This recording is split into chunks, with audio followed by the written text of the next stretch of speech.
la une de l'actualité, l'œuvre intitulée La victoire sur la situation difficile du révérend Michel Vako a été présentée au corps du Christ. Le groupe des IAE a désormais une représentation au Canada. Mali, une Suissesse enlevée une seconde fois à Tombouctou. En Centrafrique, en route pour le second tour de la présidentielle. Mesdames et messieurs, bienvenue et merci de suivre ce journal. L'œuvre intitulée La victoire sur les situations difficiles du révérend Michel Vako a été présentée au corps du Christ. Cette œuvre est un véritable outil qui permettra aux chrétiens de surmonter toutes les difficultés auxquelles ils pourraient être confrontés dans leur vie quotidienne. Le révérend Michel Vako est un père, un homme de Dieu qui impacte sa génération par son ministère de délivrance et d'évangélisation à travers le monde entier. Au-delà de ses nombreuses aptitudes ecclésiastiques, le révérend Michel Vako est aussi un écrivain émérite. En témoignent les nombreuses œuvres mises sur le marché du livre chrétien.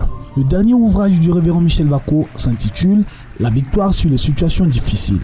Un livre d'enseignement qui permet de mieux gérer les situations difficiles et remporter la victoire sur les attaques spirituelles qui se cachent derrière les situations difficiles. Le Seigneur m'a mis à cœur d'écrire un livre. La victoire sur les situations difficiles. Écrire n'est pas une chose facile. Mais quand on sait se discipliner, on arrive, n'est-ce pas, à se laisser conduire et inspirer par Dieu. Je vais vous lire quelques chapitres de ce livre. Votre situation peut changer. Pour réussir, il faut oser. Tout problème a une solution. Minimiser les difficultés. Une nuit de feu et de gloire. Le Seigneur m'a invité quelque part. Et cette nuit-là, il y a eu le feu en Côte d'Ivoire. Vous n'avez pas été créé pour souffrir. Vous aurez une foi phénoménale. Efforcez-vous à réaliser vos rêves. De la souffrance, vous serez à la table des grands. Surmontez votre complexe. Changez la manière de vous voir. Un secret du succès. Devenez productif. Sachez que l'ignorance est une barrière. Secouez-vous si vous voulez réussir. Une ancienne page se ferme pour vous. Une nouvelle page s'ouvre pour vous. Laissez-vous conduire. Vous pouvez changer votre monde. Créer des richesses. Ne vous laissez pas troubler. Tournez-vous vers Dieu. Des choses nouvelles arrivent. Vous êtes précieux aux yeux de Dieu. Ce qu'il vous faut pour réussir maintenant, il vous faut un coach. Acceptez d'évoluer. L'impossible sera possible pour vous. Le livre La victoire sur les situations difficiles se compose d'une 60aine de chapitres qui sont de véritables enseignements de puissance pour une vie d'impact. La présentation de l'ouvrage s'est faite au sein de la mission Michel Vako Ministries en présence de nombreux fidèles dans la commune d'Abobo.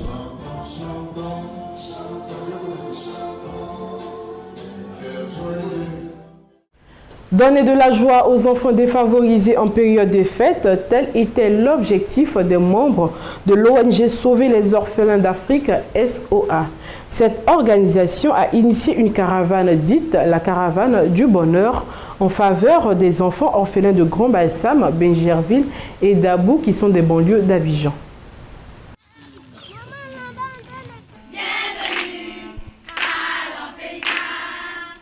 Des dons de vivres et non-vivres aux enfants orphelins. L'ONG Sauver les orphelins d'Afrique a fait des heureux dans les communes de Grand Bassam, de Bingerville et de Dabou dans le cadre de sa caravane du bonheur. Aider la petite enfance à mieux, apporter la joie aux enfants handicapés est la mission principale de l'ONG.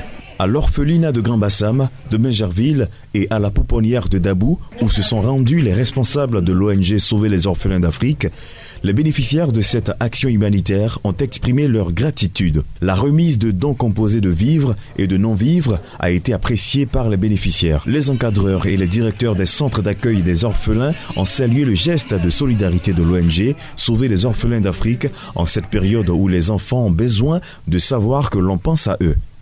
Les filles nous disent merci d'avance pour tout ce que vous faites pour elles. Elles nous disent merci pour l'initiative, pour le temps que vous passez avec elles.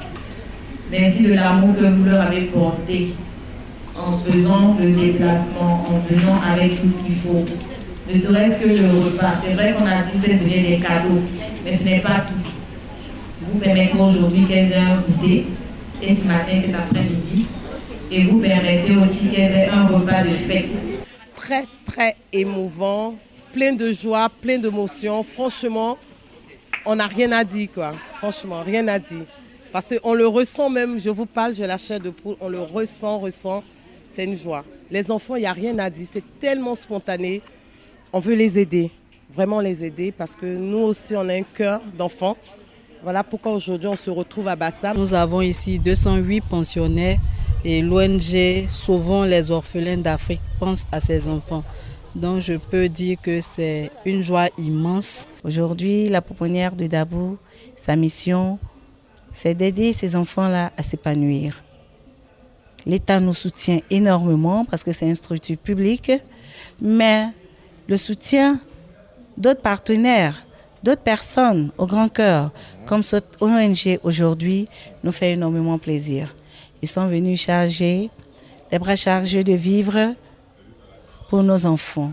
Je tiens à leur dire infiniment merci. Donc notre appel aujourd'hui, c'est que les âmes charitables, toute personne, en plus de l'ONG, qui peuvent nous apporter une quelconque aide pour cette réhabilitation, toute aide est la bienvenue. À la pouponnière de Dabou, la remise des dons et non-vivres s'est faite en présence du représentant Europe de l'ONG Sauver les orphelins d'Afrique. Je suis bien sûr partie prenante dans cette ONG pour contribuer à l'amélioration de cet orphelinat comme d'autres orphelinats de la région. C'est à la fois un grand plaisir d'y participer, aussi quelque part une douleur partagée avec ces enfants. Malheureusement, il faut le constater, l'urgence prime. Les actions humanitaires pour l'épanouissement des orphelins et le soutien à l'enfance sans moyens sont les principaux objectifs que s'est assigné l'ONG Sauver les orphelins d'Afrique. Le but de l'ONG, c'est venir en aide à la petite enfance. On intervient au niveau des enfants handicapés, des orphelins, tout ce qui touche la petite enfance. Je suis ému voir des enfants qui n'ont ni père ni mère pour certains. Les voir sourire, danser, vraiment, je ne sais pas quoi dire, mais je suis ému, très heureux de partager avec eux un petit plat et surtout de leur apporter un peu de sourire. J'étais heureux pendant la fête. La fête était très belle. Je vous dis merci. L'ONG SOA, Sauver les orphelins d'Afrique, est née à la faveur d'une table ronde entre plusieurs personnalités de la société civile.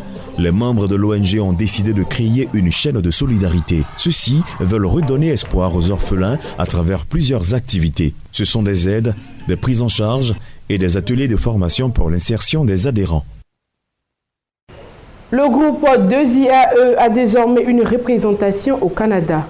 L'information a été donnée par le premier responsable de cet établissement, M. Séraphin Croix, lors d'une conférence de presse au siège du groupe 2IAE.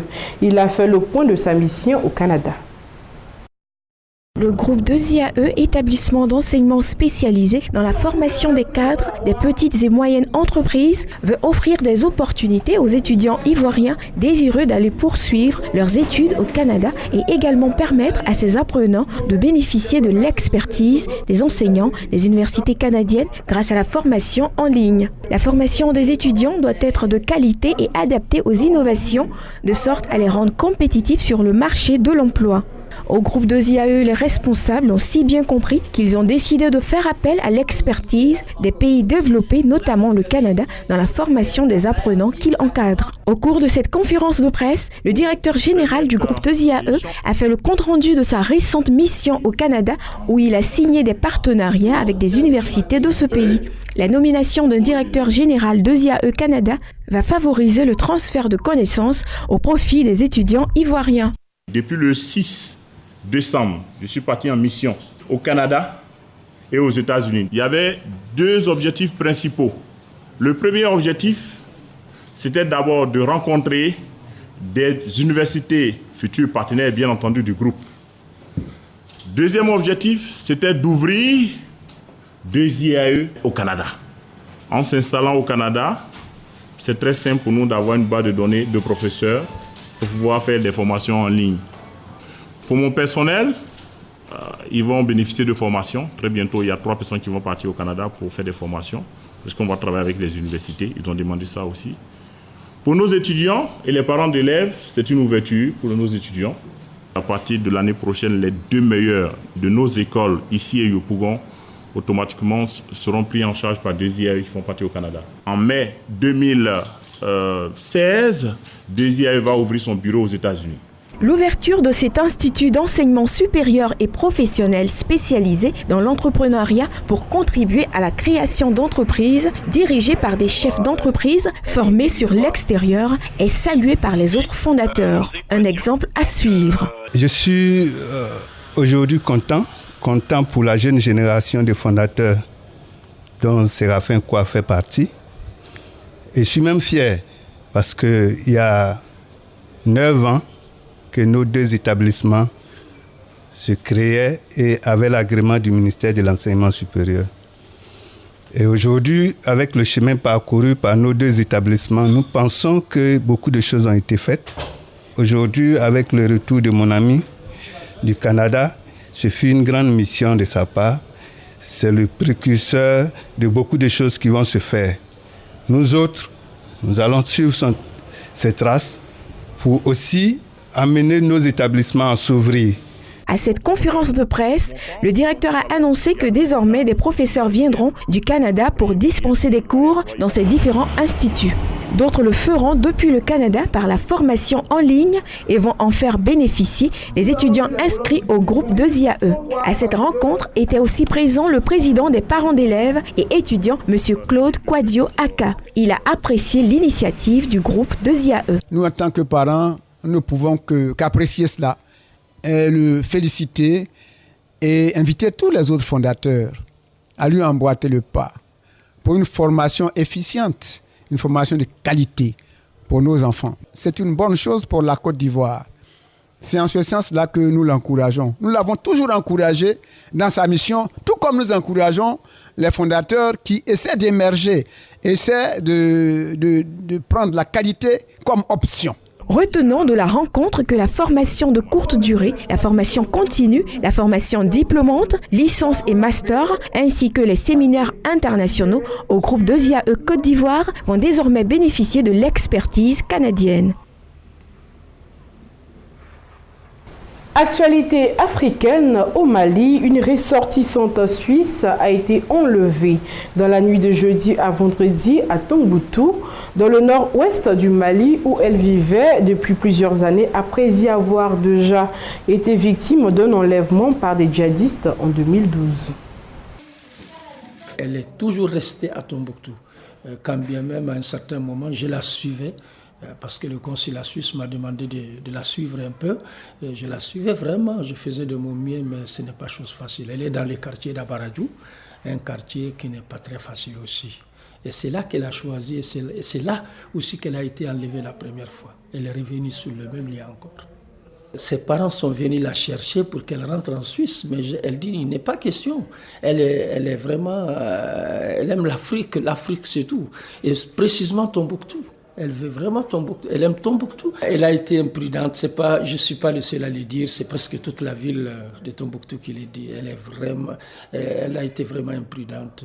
Et je peux vous dire que c'est ça son problème. Quand elle ne veut pas les conseils des personnes, elle fait ce qu'elle veut. Voilà pourquoi la dernière fois on s'est séparés et la mission Vie Nouvelle aussi s'est séparée d'elle. Et donc finalement elle est restée seule. Elle travaille avec les enfants, les femmes, les commerçants. En Centrafrique, 2 anciens premiers ministres centrafricains s'affronteront le 31 janvier prochain pour le second tour de la présidentielle. Un scrutin décisif dans ce pays régulièrement plongé dans les violences interreligieuses. Reportage. Un rare moment de démocratie dans un pays à l'histoire violente. Après avoir enchaîné plusieurs coups d'État, la République centrafricaine devrait désigner son nouveau président par les urnes à la fin du mois. Les 2 candidats ayant su tirer leur épingle du jeu au premier tour, parmi des dizaines de prétendants, sont tous 2 d'anciens premiers ministres. Dolegele Anissé Georges, Urca, 281 420 voix, soit 23,78%. Touadéra Faustin Archange, 229 764, soit 19,42%. La Centrafrique est l'un des pays les plus pauvres du monde, déchiré entre les communautés chrétiennes et musulmanes. En mars 2013, le président chrétien François Bozizé a été chassé du pouvoir par les rebelles musulmans, renversé à leur tour 1 an plus tard.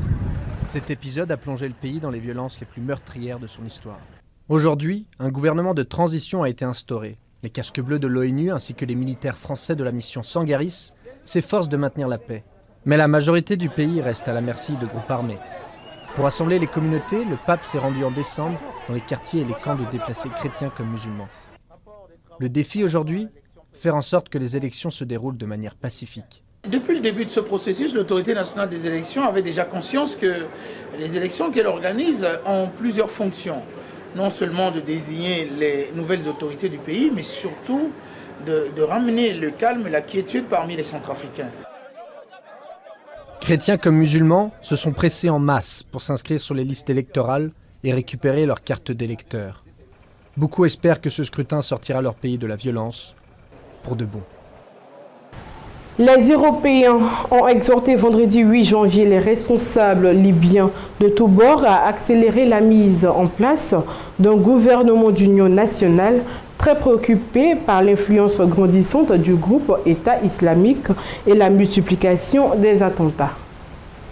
Pour la première fois, depuis plusieurs mois, nous avons parlé de solutions concrètes à apporter pour aider le peuple libyen et dans plusieurs domaines. Nous avons discuté des moyens humanitaires et de la mise en place des institutions, de la sécurité, des sujets de la vie quotidienne. L'Union européenne ne peut pas se substituer aux autorités libyennes, mais elle peut les aider.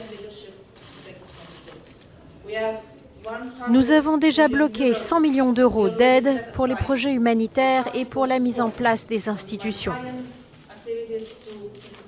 Cette somme est prête et sera mise à disposition après la mise en place d'un gouvernement d'union nationale. La meilleure réponse au terrorisme et surtout à Daesh, nous en sommes tous d'accord, serait une réponse libyenne encouragée par la communauté internationale et l'Union européenne dans le cadre de ce que le gouvernement d'unité libyen demandera. Ailleurs dans le monde, aux États-Unis, un groupe de défense des musulmans exige les excuses de Donald Trump après les incidents survenus lors d'un meeting électoral vendredi en Caroline du Sud. Aux États-Unis, un groupe de défense des musulmans exige les excuses de Donald Trump après les incidents survenus lors d'un meeting électoral en Caroline du Sud. Dans un premier temps, un homme dans les gradins coiffé d'une chachia s'en est pris au candidat à la primaire républicaine avant d'être expulsé par le personnel de sécurité sous les encouragements de la foule. Puis dans un second temps, une femme portant un hijab s'est levée en silence derrière Donald Trump avec sur son vêtement le message « Salam, je viens en paix ». Elle a également été reconduite vers la sortie.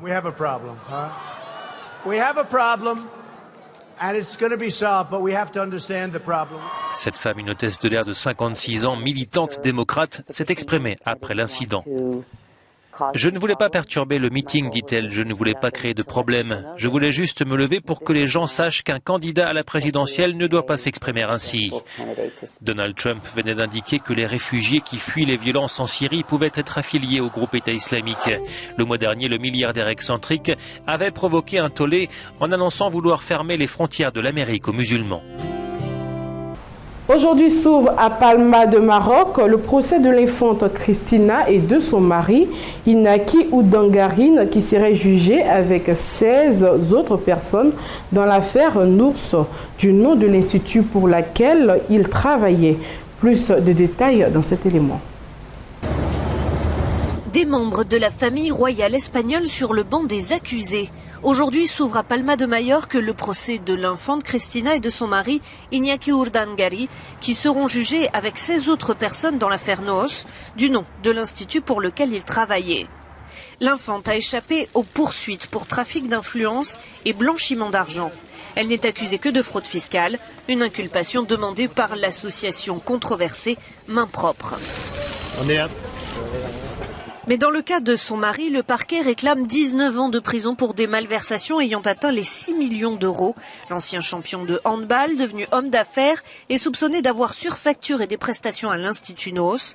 Les sommes ainsi récoltées auraient ensuite été reversées à des sociétés écrans qui appartenaient au couple.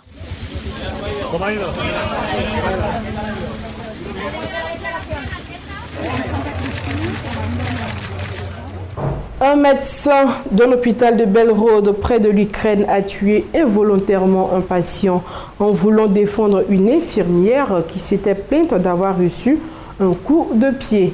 L'homme est mort après être tombé violemment au sol sur la tête. En Russie, un médecin a tué involontairement un patient en voulant défendre une infirmière qui s'était plainte d'avoir reçu un coup de pied. L'homme est mort après être tombé violemment au sol sur la tête. Le médecin, qui a aussi frappé un autre individu, a été licencié et placé sous contrôle judiciaire. Il risque la prison. Nous terminons cette édition en Palestine. Professeur de yoga, diplômé de sociologie, Mohamed Katim a un rêve: fouler la même piste qu'Usain Bolt en août au stade olympique de Rio de Janeiro et y faire flotter le drapeau national palestinien. Tous les jours, Mohamed fait des allers-retours au milieu de ce terrain de football. Ce sportif palestinien de 25 ans s'entraîne pour les disciplines phares de l'athlétisme, le 100 et le 200 mètres. Avec un but en tête, décrocher une médaille aux Jeux Olympiques de Rio l'été prochain, malgré le manque d'installations sportives en Cisjordanie. Il y a des stades pour le football, mais pour l'athlétisme et les autres sports, il n'y a rien. Pas d'infrastructure prête où on peut s'entraîner sérieusement.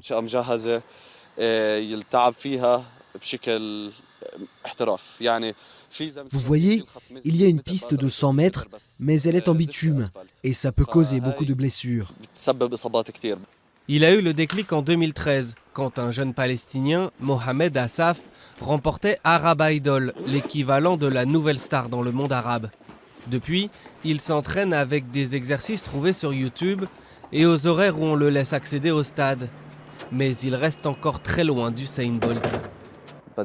Au lieu d'utiliser mon énergie contre l'occupation qui affecte nos vies tous les jours, je préfère l'utiliser pour la société que nous construisons. On devrait plutôt construire avec ce qu'on a avant de penser à aller ailleurs. Donc l'idée des Jeux Olympiques, c'est créer de l'espoir pour les gens, dans le cœur des gens en Palestine. L'espoir qu'on est capable de faire quelque chose. Sans aucun encadrement, ce professeur de yoga a fini par trouver un coach au Texas. Après avoir obtenu le visa américain, il a lancé une campagne de fonds sur Internet et réuni 13 000 $ en quelques jours. Désormais, il attend un coup de pouce du comité olympique palestinien. Nous sommes plus que prêts, s'il a les capacités, à l'envoyer pour des entraînements à l'étranger. Actuellement, nous avons beaucoup de sportifs, en particulier pour l'athlétisme, que nous envoyons s'entraîner à l'étranger pour qu'ils participent aux prochains Jeux à Rio. Pour être sûr de participer aux JO, il devra courir le 100 mètres en moins de 10 secondes 16 et Mohamed n'a jamais été chronométré électroniquement. Mais ni les tôles qui s'effondrent sur le stade, ni les travaux d'un immeuble collé à la pelouse ne semblent pouvoir arrêter Mohamed, lancé à toute vitesse vers son rêve de victoire. C'est ici que nous terminons ce point d'information. Merci de nous avoir suivis et nous vous souhaitons une excellente suite de programmes sur The Blessing Channel. Dieu vous bénisse. À bientôt.